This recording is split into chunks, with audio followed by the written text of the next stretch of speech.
السلام عليكم ورحمة الله وبركاته يا أحلى أخوات في الدنيا، يا رب تكونوا بخير دايما يا رب. ويا رب كده أشوفكم من المقبولين في الكلية الحربية وكلية الشرطة، ويا رب كل اللي نفسه في حاجة يحققها بإذن الله. موضوع النهاردة يا جماعة عن الاختبار الرياضي في الكليات والمعاهد العسكرية. معروف الاختبار الرياضي ده مهم خالص خالص خالص، ماشي. وده يعتبر عامل أساسي في إنك أنت تتقبل في الكلية. إزاي؟ لأن احنا عارفين إن الاختبار الرياضي كل حاجة فيها بمجموع، تمام، وكل حاجة فيها بالدرجات. فالدرجات دي لما تبقى عالية انت كده بيبقى لك أولوية لو كان الملف بتاعك سليم من التحريات والهيئة والحاجات دي، تمام. فالرياضي ده عامل أساسي، تمام. طب انت عشان تعدي الرياضي هتعمل ايه بالظبط عشان تعدي الرياضي؟ ما هو في حاجات كتير. الرياضي دلوقتي انت عشان تجهز له من دلوقتي ده موال. انت عندك انت رياضي، خش عد معايا: بطن، ضغط، عقلة، ماشي، قفزة ثقة، مهاري، ضاحية، جري 100 متر، تمام. ادي الاختبار الرياضي 8 تمارين، لا سوري، وفي عندك الوزن على 9 تمارين، 8 تمارين الوزن. والاختبار التاسع واللي هو حاجة اسمها المرونة. يعني انت عندك انت 9 حاجات مهمة في اختبار الرياضي. انت متخيل؟ 9. طب انت عشان تعدي انت ال9 دول، اكيد انت لازم تكون داخل وعندك اللياقه البدنيه بتاعتك، فاهمني؟ ما انت مش هتدخل الاختبار الرياضي دي واللياقه البدنيه بتاعتك ضعيفه. عموما انا هتكلم معاك في الفيديو ده عن كل حاجه بالتفصيل. الاختبار الرياضي ده يا جماعه خاص بكليه الشرطه، ماشي، خاص بكليه الشرطه لان انا مريت بيه، ماشي. بص يا غالي، اول حاجه عندك انت بيبداوا بيها في كليه الشرطه قفزه الثقه. قفزه الثقه. طب قفزه الثقه دي عشان تعديها ازاي؟ المسافه 7 متر ونص.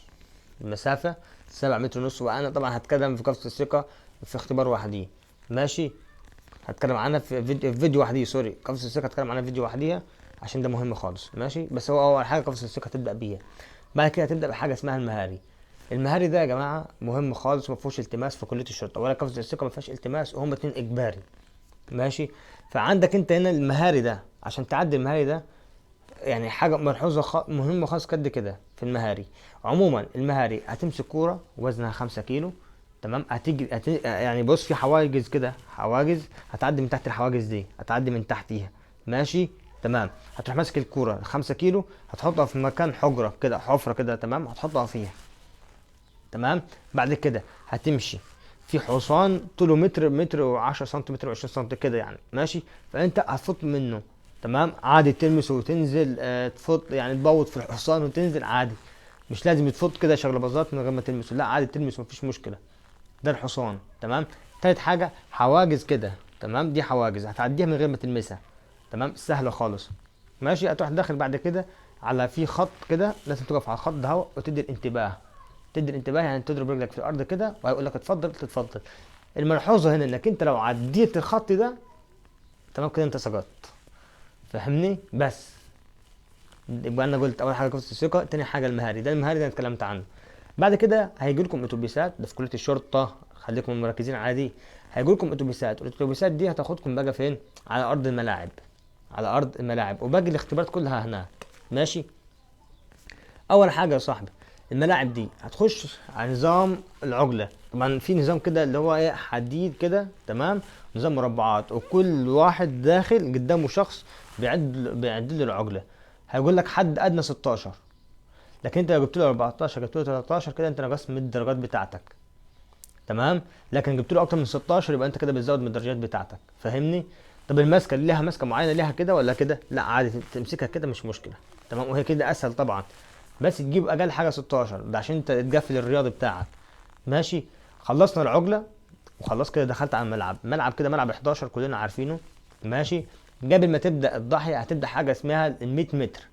ال 100 متر دي يعني هم هناك عاملين علامه كده 100 متر، من اول ما يصفر الحكم او القائد اللي هناك، سوري، هيصفر بالصفاره، انت تجري بقى تقول يا المهم تشتغل جريه، ماشي.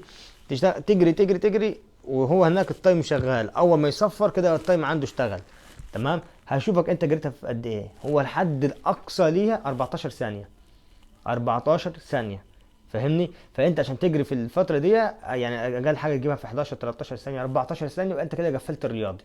جبتها في 16 ثانيه يبقى انت كده ايه نقصت من المجموع الرياضي بتاعك، فاهمني؟ اتعود على الجري من دلوقتي. ماشي تمام. ده تالت اختبار، واللي هو اللي هو 100 متر. بعد كده هتخش على حاجه اسمها الوثب.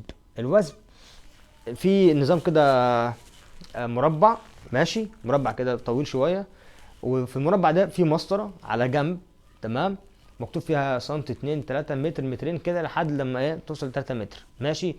فانت واقف كده على اول المربع ده، ماشي، وانت واقف مش هترجع ورا وتروح فاطط، لا، انت واقف كده، انت واقف تروح فاطط، يشوف رجلك بقى وصلت عند كام متر، متر 90 سنتي، متر 95، مترين، فعلى حسب، تمام. لو قفلت المصر اللي هي 3 متر يبقى انت كده قفلت الرياضي، جبت 2 متر يبقى انت كده على حسب المصر، لو المصر طولها كلها اصلا 3 متر قفلت يبقى انت كده قفلت الاختبار ده اللي هو اسمه الواثب، ماشي. ده رابع اختبار، تمام. الخامس اختبار واللي هو اسمه المرونة. اسمه المرونة ده في كده المسطرة تاني، ماشي، وفي واحد قاعد وهيخليك تفرد رجلك للآخر، وظهرك هيعمل كده، هتفرد رجلك وظهرك هيعمل كده، فاهمني؟ بحيث انت يشوف المسطرة دي رجلك مفروضة، احنا عارفين طبعا التمرين ده صعب مش سهل، فانت رجلك مفروضة على الآخر، واثناء ما رجلك مفروضة انت بقى هتمد كده وشوف المسطرة هتكون تحتك هنا، هتكون كده المسطرة، فانت شوف هتعدي المسطرة دي بقد ايه، لو انت عديتها كتير يبقى انت كده كويس في الاختبار ده اللي هو اسمه المرونة، يبقى انت كده قفلته، ماشي. لا نقصت مثلا ايدك دي ما لمستش المسطرة يبقى انت كده مثلا ايه هتنقص من الرياضي بتاعك، تمام. تمام. اخر اختبار معانا واللي هو او اخر تمرين معانا واللي هو الضاحية اللي هو 1200 متر كيلو، لا هو كيلو ونص سوري، 1500 متر. هتجريهم ازاي بقى؟ تمام، بص دول مش بوقت، بس هي النظام كل واحد يعني مش 5 ولا 10، انتوا 50 واحد ولا 100 واحد مع بعض كده في المجموعة، 100 واحد، تعمل حسابك اول ما الحكم يسفر برضه هتلاقي نفسك جريت، بس ما تجريش من بدايتها، اهدى، لان في ناس كتير بتتعب في البداية، كل اللي بيجري في الاول ده بيتعب، فانت تهدى كده عشان خاطر ما تتعبش، فاهمني؟ وتبدا بقى تجري شويه، تمام، يبقى انت كده يا معلم خلصت كده الاختبارات بتاعتك، وصلت مركز اول يبقى انت كده قفلت الرياضي، وصلت مركز تاني كده نقصت 5 درجات او 10 درجات، نزلت مركز تالت، على حسب، كل ما تقل في المراكز يبدا يقول معاك في الدرجات، تمام. ده الرياضي. طب عشان برضو ابقى جمعت لك الرياضي بتاع حربيه ورياضي شرطه، رياضه حربيه هتضيف لهم حاجتين اتنين، البطن والعجله، البطن سوري البطن والضغط، شرطه ما فيهاش لا بطن ولا ضغط، ماشي. حربيه هتضيف لها البطن والضغط، طب كام بطن وكام ضغط؟ البطن يا صاحبي في حربيه 40 حد ادنى وانت طالع، والضغط بتاعها 40 برضو حد ادنى وانت طالع، كل ما تزود كل ما الدرجات بتاعتك تزيد، لو قليت الدرجات بتاعتك بتقل، تمام. ده يا رجاله الاختبار الطبي سوري الرياضي بتاع حربيه وشرطه، ماشي. اعتقد كده انا لميت لك كل حاجه، فانت تلحق يا صاحبي تجهز نفسك من دلوقتي، تمام، عشان خاطر تعرف تعدل في الاختبار ده من غير اي حاجه بحيث ما تنقصش، ماشي. تابع معايا كل جديد، واشترك في القناه وفعل زر الجرس عشان يوصلك كل جديد. لو في عندك اي سؤال اي استفسار انا والله مش هتاخر عن اي حد، محتاج انك انت تكلمني فون، انا هكتب رقمي اصلا في الكومنتس، خد رقمي ورن عليا في اي وقت، مش هتاخر معاك، تمام.